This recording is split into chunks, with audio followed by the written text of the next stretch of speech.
Periştilerini biliş. Asanlaştırılgan iman yürüşlüki 2. kısım 4. bab. Biz biladigan periştiler.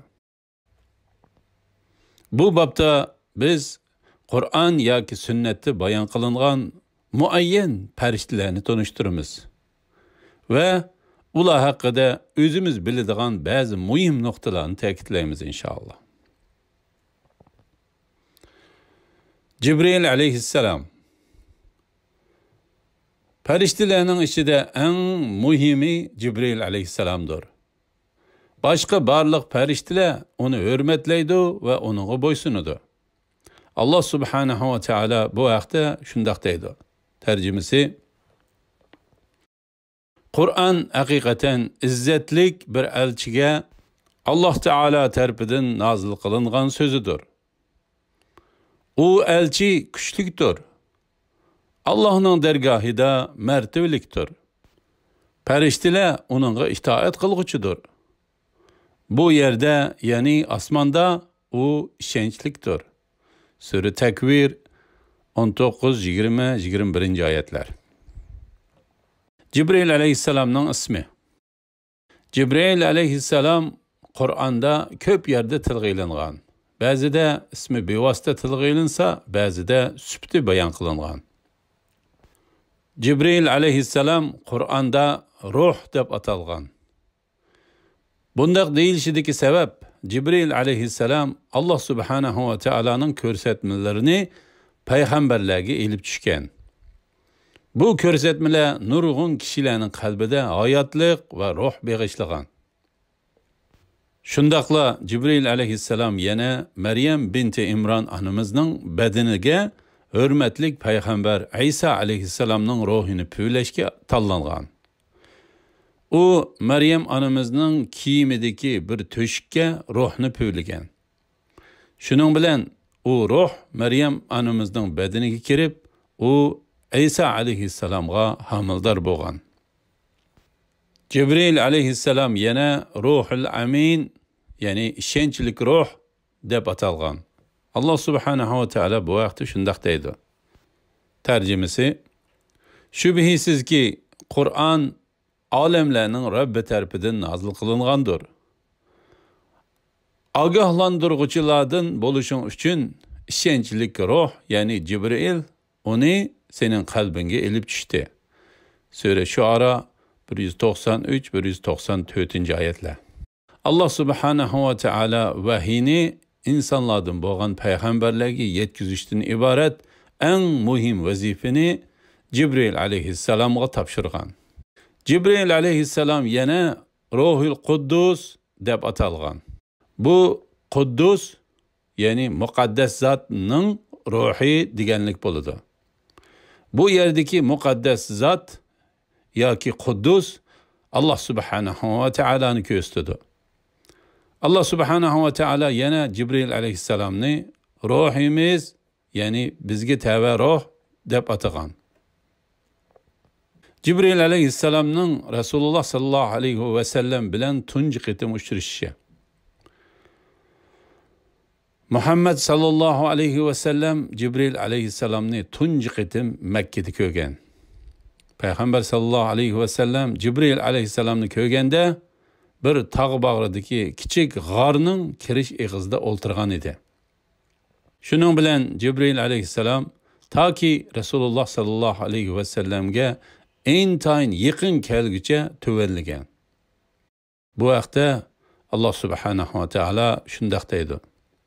Tercümesi: Andın o asta Muhammed sallallahu aleyhi ve sellemge yaqinlashib tuvanga sangildi. O Peygamber sallallahu aleyhi ve sellemge 2 yachoq miqdori yoki uningdanmi yaqinlashdi. Sure Necm 8-9. ayetler.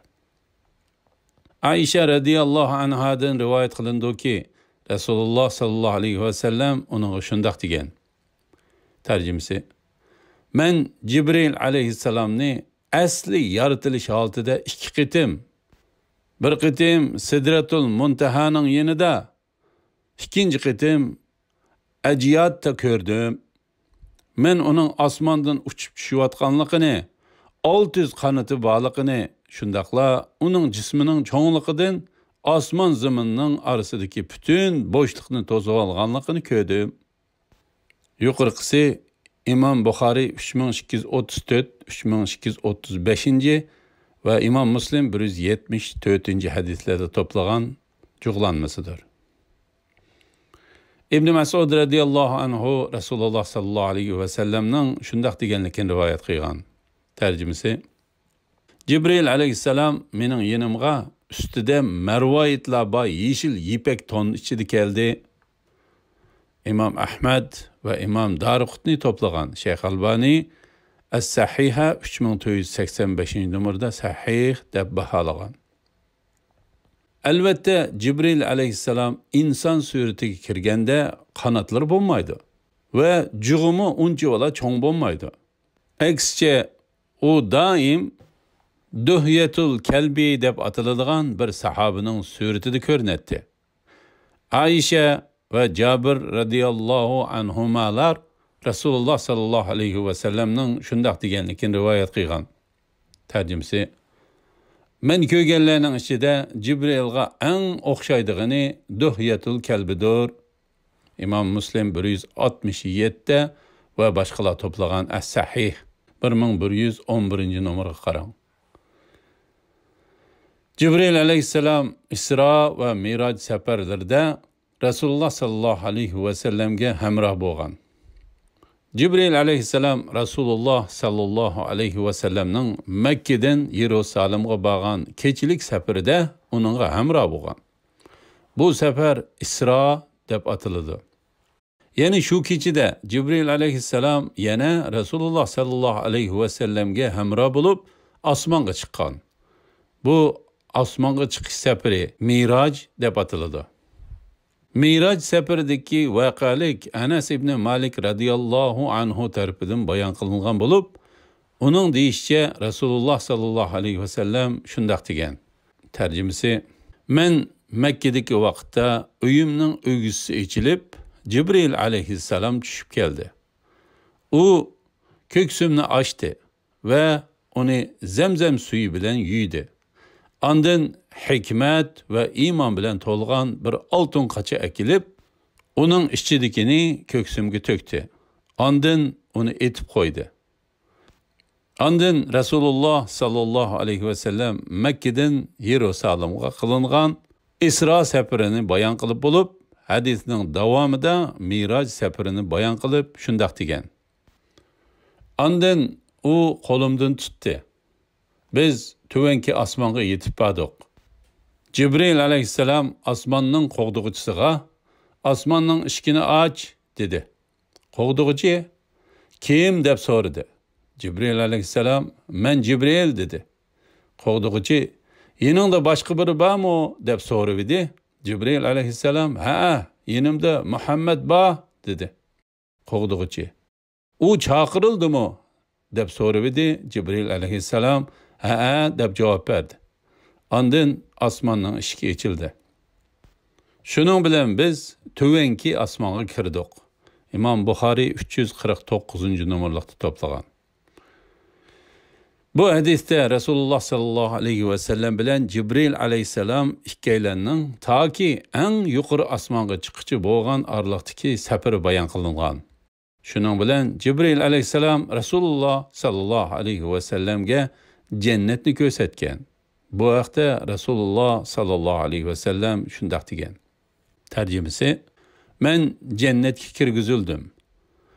Uningda marvoyitdan yasalgan chidirlar bor ekan ve uning to'pisi miski ambardan ekan.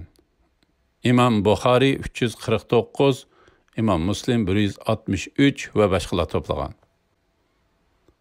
Cibril aleyhisselam Resulullah sallallahu aleyhi ve sellemge Kur'an'dan ta'lim beretti.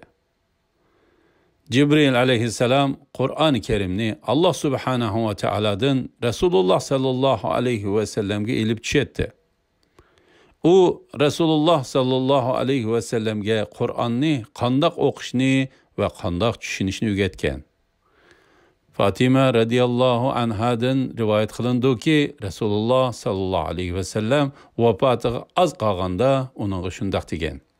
Tarjimasi: Haqiqatan Jibril har yili Qur'onni men bilan bir qitim o'tkazatdi. Lekin bu yil 2 qitim o'tkazdi. Men buni faqat ajilimning yaqinlab qolganligi deb tushundim. Shundaqla siz haqiqatan ahli baytimning orasida menga ergishadigan, ya'ni mendan keyin vafot bo'ladiganlarning tunjisi bo'lasiz. Shunga Allohdan qo'rqing va sabr qiling. Men siz uchun nima degan yaxshi salaf, ya'ni o'rnak. İmam Buxoriy 3624, İmam Muslim 2450 ve başkalar toplagan. Ahirki cümle Buxoriy yoki Muslimning nusxasida yo'q. Ammo Şeyh Albani As-Sahiha 3524 numarda onu sahih deb baholagan. Jibril alayhissalom odatda Ramazon oyida Rasululloh sallallohu alayhi vasallamga Qur'on o'rgatdi. İbn Abbas radiyallohu anhuma shundoq deydi. Rasululloh sallallohu alayhi vasallam kishilarning eng sexsi edi. Ramazonda Jibril alayhissalom Qur'onni darslik qilib berish uchun kelgan vaqtida texmi sex bo'lib ketadi. Haqiqatan Rasululloh sallallohu alayhi vasallam yaxshilik qilishda mayin shamoldimi bak sex edi. İmam Buxoriy 1902 hadis. Jibril alayhissalom Rasululloh sallallohu alayhi vasallamga va musulmonlarga ta'lim berdi. Jibril alayhissalom Rasululloh sallallohu alayhi vasallamga ko'p maslahat berdi va uningga nurg'un muhim ishlarni o'rgatdi. Biz mazkur yurishlik o'qishliklarimizning birinchi qismida Jibril alayhissalomning Rasululloh sallallohu alayhi vasallamning masjidini ziyorat qilib, musulmonlarga islom, iymon va ihson haqida ta'lim berganligini bayon qilgan edik. Yana bir hadisda Aisha radhiyallohu anha Rasululloh sallallohu alayhi vasallamning shundoq deganligini bayon qilgan. Tarjimasi: Jibril menga qo'shniga yaxshi muomala qilishni tavsiya qilavergachga, men u qo'shnilarni mirosxo'r qilib qo'ydigan o'xshaydi deb o'ylab qoldim. İmam Buxoriy 6014 ve İmam Muslim 2624 hadis. Jibril alayhissalom Rasululloh sallallohu alayhi vasallamga qandoq tahorat elishni va namoz o'qishni o'rgatgan. Rasululloh sallallohu alayhi vasallam shundoq degan. Tarjimasi: Bana vahiy nazil qilingan dastlabki chaqlarda Jibril yanamga keldi ve bana qandoq tahorat elishni, qandoq namoz o'qishni o'rgatdi. La ilaha illalloh Muhammadur Rasululloh. İmam İbn Majah, İmam Ahmad ve başkalar Zayd ibn Haris radıyallahu anhudan rivayet qilgan. Şeyh Albani As-Sahiha 841 numarda sahih deb baholagan. Rasululloh sallallohu alayhi vasallam yana Jibril alayhissalomning o'ziga 5 vaqt namozni qaysi vaqtda o'qish kerakligini o'rgatganligidanmi xabar berib shundoq degan. Tarjimasi: Jibril tushdi. Andin menga namozda imom bo'ldi. Men uning bilan namoz o'qidim. Andin yana uning bilan namoz o'qidim. Andin yana uning bilan namoz o'qidim. Andin yana uning bilan namoz o'qidim. Andin yana uning bilan namoz o'qidim. İmam Buxoriy 3221, İmam Muslim 610 ve başkalar Abu Mas'ud radıyallahu anhudan rivayet qilgan hadis. Jibril alayhissalom bilan Mikail alayhissalom yana Rasululloh sallallohu alayhi vasallamga Qur'onni 7 xil o'xshamagan usulda o'qishni o'rgatgan. Bu vaqtdagi hadisni İmam Nasai, İmam Ahmad ve başkalar Ubay ibn Ka'b radıyallahu anhudan rivayet qilgan. Şeyh Albani As-Sahiha 841 numarda sahih deb baholagan. Cibril aleyhisselam Resulullah sallallahu aleyhi ve sellem için dua qilgan.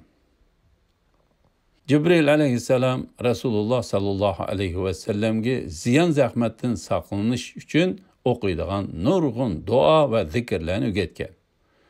Masalan, Abu Said al-Khudri radıyallahu anhudan rivayet qilinishicha, Cibril aleyhisselam Resulullah sallallahu aleyhi ve sellemning yeniga kelgan ve "Ey Muhammed sallallahu aleyhi ve sellem, ağrıp qaldingmi?" dedi. Resulullah sallallahu aleyhi ve sellem "Ha" dedi. Cibril aleyhisselam bunu duanı okudu. Tercümesi: "Sana erziyet berdigan barliq narsalar har qandaq nafsining yomonligi va hasadxo'rning ko'zi haqida Allah'ның namı bilan sana dem, yani ruqiya salaman. Allah sana şifatlik bergey. Allah'ның namı bilan dem salaman." İmam Müslim 2186 numaralı. Cibril aleyhisselam Resulullah sallallahu aleyhi ve sellem'nin ayollarına salam bergen. Cibril aleyhisselam daim Resulullah sallallahu aleyhi ve sellem'ge ayollarına salam etip koyuşunu cekiletti. Mesela Ebu Hureyre radıyallahu anhu'dan rivayet kılınan hadiste Resulullah sallallahu aleyhi ve sellem Cibril aleyhisselam'ның özüge şundaq deganligini aytgan. Tercümesi: "Ey Muhammed sallallahu aleyhi ve sellem, Hadice'ge Rabbinin salamını yetkizip koygan." İmam Bukhari 3820 ve İmam Müslim 2432 numaralı hadis. Yani shuningdek Ayşe radıyallahu anha bir qancha qitim Resulullah sallallahu aleyhi ve sellem'ning o'ziga shundaq deganligini rivoyat qilgan. Tercümesi: "Ey Ayşe, mana bu Cibril sizga salom qilyotidi." İmam Bukhari 3768 ve İmam Müslim 2447 numaralı hadisler. Mikail aleyhisselam Mikail aleyhisselam Allah subhanahu ve teala'ga en yakın periştilerinin biridir. Bazı ulemalar Mikail aleyhisselamның vazifesinin Allah subhanahu ve teala'nın izni bilen canlıqlarga yağmur yağdırıp beriş, ösümlük östürüp beriş ve yemeklik bilen təminləş qatarlıqlarını öz içige alıdığanlıqını aytışqan. Biz onu ve başka barlıq periştilerini yaxşı görüşümüz gerek. Allah subhanahu ve teala şundaq deydi. Tercümesi: "Kimiki Allah'ның periştilerini, peygamberlerini, Cibril'ni, Mikail'ni düşman tutudiken, şübihisiz ki Allah kafirlarını düşman tutudu." Sure Bakara 98. ayet.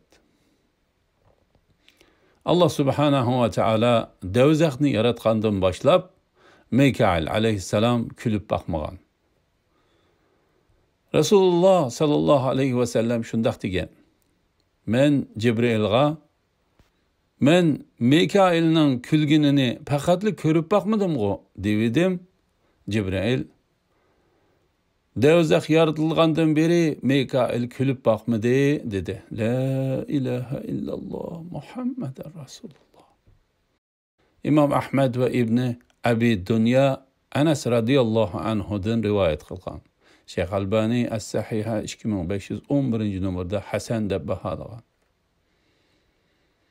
İsrafil aleyhisselam ve surni püylügichi. İsrafil aleyhisselamның ismi Kur'an'da tilg'i ilinmagan. Lekin Resulullah sallallahu aleyhi ve sellem ba'zida tahajjud namazini başlashdan ilgari o'qiydigan tuvendiki duoda uning ismi tilg'i ilingan. Tercümesi: "Ey Allah, sen Cibril'ning, Mikail'ning ve İsrafil'ning Rabbisan. Sen osmon zaminning yaratquchisisan. G'ayibni ve aşkarını bilgichisen. Sen bendilerin arasida ula ixtilop qilishgan narsalar haqida hukm qilasan. İxtilop qilingan ishlarda meni o'zingning izni bilan haqqi boshlig'in. Haqiqatan sen o'zing xohlagan kishini to'g'ri yo'lga boshlaysan. İmam Muslim 770. numaralı hadis. Ayşe radıyallahu anhadan rivayet kılıngan. Allah subhanahu ve taala bu dünyadaki hayatlıkni ahırlaştırışni irade kıyganda sur çilindi. Allah subhanahu ve taala hayat kılışını irade kıyganlardan başka hemmeyle ölüdü. Şunun bilen ikinci qitim yana sur çilindi ve hemmeyle terildirildi. Allah subhanahu ve taala şundaq deydi. Tercümesi: sur çilinganda asmanlardaki ve zimindeki Allah halagandan başka mahlukatlarning hammasi ölüdü. Ondan sur ikinci qitim çilinganda nagahan ula turup nimege buyurildiganliklariga qarab turdi. Sure Zumar 68. ayet. Bu surni Allah subhanahu ve taala şu vazifeni tapşırgan bir perişti çalıdı. Abu Hurayra radıyallahu anhu Resulullah sallallahu aleyhi ve sellem'nin şundaq deganligini rivayet kılıdı. Tercümesi: sur sahibi, yani sur çelişqi mas'ul periştinin közü özüge şu vazife tapşırılgandan beri uçuq turup geldi. O közünü çimçiqtip qalsa, közünü yumup içip boğaça sur çeliş haqqidagi buyruqning yetip kelişidan ansirab, her vakit arsh tarafga qarab turdi. Uning iki ko'zi iki yoruq yulduzga o'xshaydi. La ilaha illalloh Muhammed Rasulullah. İmam Hakim toplagan Şeyh Albani As-Sahiha 1708. numarda sahih deb baholagan. Yani shuningdek Abu Said al-Khudri radıyallahu anhu ve başka sahabeler Resulullah sallallahu aleyhi ve sellem'nin şundaq deganligini rivayet qilgan. Tercümesi: sur sahibi surni eg'iziga elib bo'lgan. Buyruqning qachon keladiganligini kutib, beshini egib, quloq silib turgan tursa, men qandaqmi emin bo'la olayman? İmam Ahmed, İmam Tirmizi ve başkalar toplagan. Şeyh Albani As-Sahiha 1079. numarada sahih deb baholagan. Sur püylügichi periştinin ismi aniq tilga elingan birmu sahih hadis yok. Ama ulamalarning ko'pchiligi uni İsrafil aleyhisselam şu deb qaraydi. Ölüm periştisi ve onun yardımcıları. Allah subhanahu ve taala bazı periştelerge kişilerning canlarını elish vazifasini topshirgan. Kişilerning canlarını elishga mas'ul bu periştelerning boshlamchisi ölüm periştesi, yani Melikul Maut bulup Allah subhanahu ve taala o to'g'risida shundaq deydi. Tercümesi: aytqinki, sizlarga, yani jininglarni elishga muakkal qilingan perişte sizlarning jininglarni oladi. Andın Rabbinglarning dergahiga qaytirilisizlar. Sure Secde 11. ayet. Bazılar ölüm periştisini Azrail deb atib oladi. Ama bu isim Kur'an sünneti bayan qilinmaganligi uchun onu ishiltish durust emas. Ölüm periştisi bilen Musa aleyhisselam. İlgirki zamanda ölüm periştisi bazıda kişilerin yeniga insan suretida keletdi. Hürmetlik Peygamber Musa aleyhisselamның vaqasidimi ani shundaq bo'lgan. Ölüm periştisi Musa aleyhisselamның jinini elish uchun kelganda Musa aleyhisselam dastlabda uni tonimagan ve perişte onunğa ölümge hazırlan deganda Musa aleyhisselam uni o'ziga ziyonkashlik qilmoqchi bo'lgan nachar biri bo'lsa kerak deb o'ylab ko'ziga bir musht qo'ygan. Abu Hurayra radıyallahu anhu Resulullah sallallahu aleyhi ve sellem'nin bu vaqtda shundaq deganligini rivoyat qilgan. Tercümesi: ilgari ölüm periştisi kişilerning yeniga ko'rinadigan holatda inson sifatida kelatdi. Shuning bilan u Musa ibn Imronning yeniga kelib, uningga Rabbinge cevap qaytar, yani jiningni topshir degan. Ve Musa onun ko'ziga bir musht qo'yib, ko'zini qo'yib etgan. Ondan perişte Allah subhanahu va taoloning yana qaytib, ey Rabbim, haqiqatan sen meni o'lishni xohlamaydigan bandangning yeniga avatibsan. Haqiqatan u mening ko'zimni qo'yibdi. Agar u sening nazaringda hurmatli bo'lmasa edi, uningga cho'qim qo'pol muomala qilgan bo'lardim degan. Shuning bilan Alloh subhanahu va taolo uning ko'zini asliga keltirib bergan va shundoq degan. Bandamning, ya'ni Musa alayhissalomning yeniga qayta berib, davomliq yashashni xohlamsan? Agar davomliq yashashni xohlasang, qo'lingni kalining dumbisiga qo'ygan. Qo'lingga qanchalik tuk urilsa, yeni shuncha yil yashaysan degan. Farishta Musa alayhissalomga bularni degandan keyin Musa alayhissalom, ey Rabbim, uningdan keyinchu degan. Allah andın ölüm kilidu degan. Musa alayhissalom, undaqda hozir o'lay. Ey Rabbim, muqaddas zemin, ya'ni Quddusqa bir tosh etim miqdori keladigan yerda jinimni olgin degan. Shuning bilan o'lim farishtasi bir purash bilanla uning jinini olgan va shuningdan keyin insonlarning yeniga ularning jinini elish uchun ko'rinmaydigan holatda keladigan bo'lgan. La ilaha illalloh Muhammad rasululloh. Ondan Rasululloh sallallohu alayhi vasallam shundoq degan. Tarjimasi: agar men shu yerda bo'lgan bo'lsam, Qizil to'pilikning ostidagi yo'lning yenidagi qabrni sizlarga ko'rsatib qo'ygan bo'lardim. Bu hadisni İmam Buxoriy 3407 numarda, İmam Muslim 2372 numarda, İmam Ahmad va boshqalar to'plagan.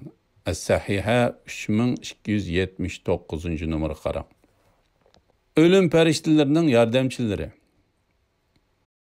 O'lim farishtasi kishilarning jinini olganda uningga hamroh bo'ladigan boshqa farishtalarmi bor. U farishtalar o'lim farishtasi bilan birga o'lish oldidagi insonning yeniga keladi. Alloh subhanahu va taolo ular to'g'risida shundoq degan.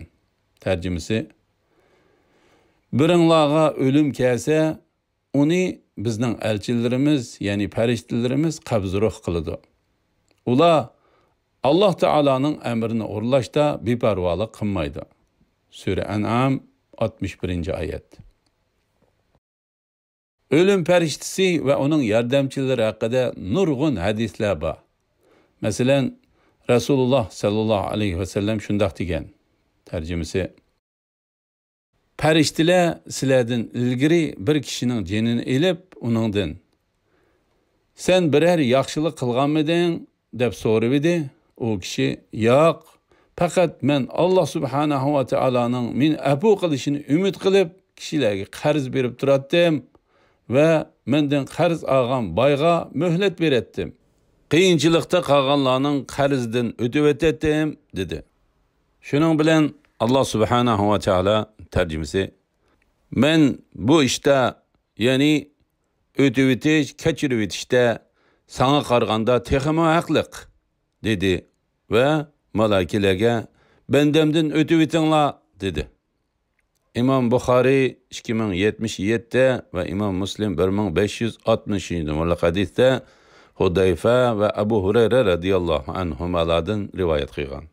Kishilarning jonlarini ilishga mas'ul bu farishtalar rahmat farishtalari ve azab farishtalari deb ikki turga bo'lindi. Rasululloh sallallohu alayhi ve sellem'den rivayet qilingan tövendeki hadisde bu ikkila xil farishtalar tilga ilingan. Tarjimasi: sizlardan ilgari o'tgan 99 odamni o'ltirgan bir odam bo'lgan. U zimin ahlidan eng olim kishi kim deb so'ragan. Kishilar uni bir rohibning oldiga boshlab qo'ygan. U rohibdan: men 99 odamni o'ltirdim. Tavba qilsam tavbam qabul bo'lamdi deb so'rasa, u rohib yo'q degan. Shuning bilan unimi o'ltirib, sonini 100 ga yetkazib, ondan zimin ahli ichida olimroq kishi kim deb so'ragan. Kishilar uni bir olim kishining yeniga boshlab qo'ygan. U: Men 100 odamni o'ltirdim. Tavba qilsam qabul bo'lamdi degan. Olim shundaq kim sen bilan tavbaning orasiga kira oladi? Ya'ni tavbaning qabul bo'lishini kim to'sib qola oladi? Sen palani joyga borgin. U joyda kishilar Alloh qilib ibodat qiladi. Sen mi shu kishilar bilan ibodat qilgin? Yurtingga hargiz qaytib kelmagin. Bu yer yomon joydir degan. U kishi shu joyga qarab mangan. Yerim yo'lga kelganda o'lib qolgan. Shuning bilan u odam ustida rahmat farishtalari bilan azob farishtalari talishib qolgan. Rahmat farishtalari u tavba qilib butun niyati bilan Alloh subhanahu va taologa yuzlangan holda keldi degan. Azob farishtalari u faqatla yaxshi ish qilib boqmagan degan. Shuning bilan bir farishta odamzot suratida ularning qishiga kelgan. Farishtalar uni o'zlarining orasida hukm chiqarg'uchi qilgan. U farishta, ya'ni odam suratidagi farishta ularga sizlar ikki joyning orliqini o'lchanglar. U qaysi joyga yaqin bo'lsa, shuning hisob bo'lsin degan. Shuning bilan ular o'lchab, u kishining barmoqchi bo'lgan joyiga, ya'ni Alloh subhanahu va taologa ibodat qiladigan kishilar bor joyga yaqin ekanligini bilgan. Shuning bilan uning jinini rahmat farishtalari olgan. La ilaha illalloh Muhammad rasul. İmam Buxoriy 3470 numaralı, İmam Muslim 2766 numaralı hadisde ve başkalar Abu Said al-Hudri radıyallahu anhu'dan rivayet qilgan. Rahmet farishtalari. Rahmet farishtalari ölüş aldırı tuğan mu'minlarning yeniği yıqımlı holatga keladi. Ular mu'minlarning jinini siyliq oladi ve ularga cennete erişidigan katta nimetler bilen hoş haber berdi. Allah subhanahu wa ta'ala şundaq deydi. Tercümesi, şübihisiz ki Rabbimiz Allah'dır degenler, andın doğru yolda boğanlarga periştiler düşüp, korkmanlar, gam qılmanlar, sizlerge vədə qılınğan cennet üçün hoşal bulunlar. Biz dünyada, ahirette sizlerinin dostunlarımız. Sure Fussilat 30-31. ayetler. Azap periştileri. Azap periştileri ölüş aldığı turgan kafirlarının yanıga vahşi ve korkunçluk tarzda kelidi. Ular kafirlarning canlarını qo'pollik bilan tartib oladi ve ularni qattiq urdi. Allah subhanahu wa ta'ala shundaq deydi. Tercümesi, Periştiler ularning yüzleriga ve arqalariga urgan halda ularning canlarını elivatqanda ularning hali qandaq bo'ladi. Sure Muhammed 27. ayet. Malik ve Devzaqning muakkillari. Devzaqqa muakkal periştiler Devzaqni kafirlar ve fasıqlar üçün qizitib turdi. Ularning başlamchisining ismi Malikdir. Allah subhanahu wa ta'ala shundaq deydi. Tercümesi, u özünün so'rindoshlarını yordamga chaqirsın. Biz zabaniyle, yani cehennemning kuchlik, qattiq qo'l farishtalarini chaqiramiz. Sure Alaq 17-18 ayetler. Malik kafirlarga qilchi rahim qilmaydi. Allah subhanahu wa ta'ala bu vaqtda shundaq deydi. Tercümesi, ular, yani kuffarlar Devzaqqa muakkal farishtaga, ey Malik, Rabbing bizga o'lim hukm qilsin deb to'laydi. Malik, sizlar azobda cho'qim qolasizlar deydi. Biz sizlarga haq dinni keltirdik. Va lekin sizlarning ko'pchiliginglar haq dinni yomon ko'rguchilardir. Sure Zuhruf 77-78 ayetler. Munkar ve nakir. Munkar bilan nakir qabrida kishilarni savol so'ra qilishga mas'ul ikki farishtadir. Ular kishilardan Rabbining kim ekanligi, dinining nima ekanligi va Rasululloh sallallohu alayhi va sallam haqida savol so'raydi. Mu'minlar bu savollarga to'g'ri javob bera oladi ve şunun şefaatide kabriside tinç eminlik içinde buludu. Kafirlar bu suallarga hata cevap verdi de şu sebeplik kabriside azaplanıdı. İzahat. Bu vaqtki texmi köp tafsilat uchun Şeyh Muhammad al-Jibali, ya'ni Abturning Barzax hayoti degan asriga murojaat qiling. Izohat tugidi. Rasululloh sallallohu alayhi va sallam shundoq degan. Tarjimasi: Meyit qabrisiga qo'yilganda uning yiniga qora ko'k ranglik ikki farishta keladi. Ularning birining ismi Munkar, yana birining ismi Nakirdir. Bu hadisni İmam Tirmizi Abu Hurayra radıyallahu anhudan rivayet qilgan. Şeyh Albani Sahihul Jami 724 numar ve As-Sahiha 1391 numarda Hasan deb baholagan. Harut ve Marut. Harut bilan Marut Allah subhanahu va taala Qur'onda Baqara surasi 102 oyatida bayon qilgan ikki farishtadir. Allah subhanahu wa ta'ala bu iki farishtaning şeytanlar shahar xalqiga sehr o'gitadigan Babilon deb atiladigan bir qadimiy shaharga avatgan edi. Bu iki farishta kishilarga texmo hayron qolarlik sehrlarni ko'rsatgan. Ammo ularni ogohlantirib, agar sizlar bizdan bu narsalarni o'rganamiz deb turasanglar, shuni bilib qilinglarki, biz faqat sehrga aloqador mushi ilm orqali sizlarni sinash uchunla avatildik. Sehr Allah subhanahu va taolani inkor qilishga va yomonlikqa ilib bordi degan.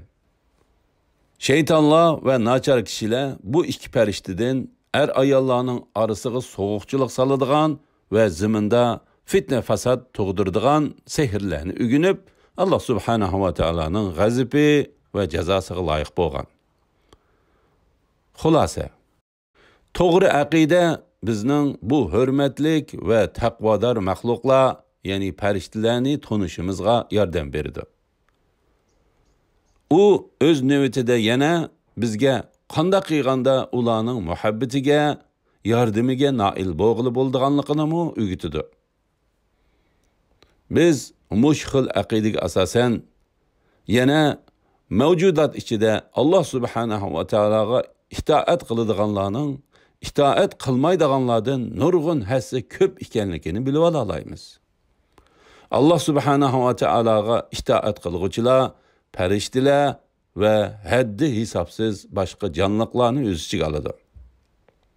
İnsanlar orasidagi itoatsizlarning soni ularnikiga selishtirganda to'limi azdir. Darvaqa Allah subhanahu va taolo itoatchan bandalarni yaxshi ko'rdi ve ularni jannatga kirgizdi. Allah subhanahu va taolo bizni ashundaq itoatkor qullardan qilg'ay. Amin.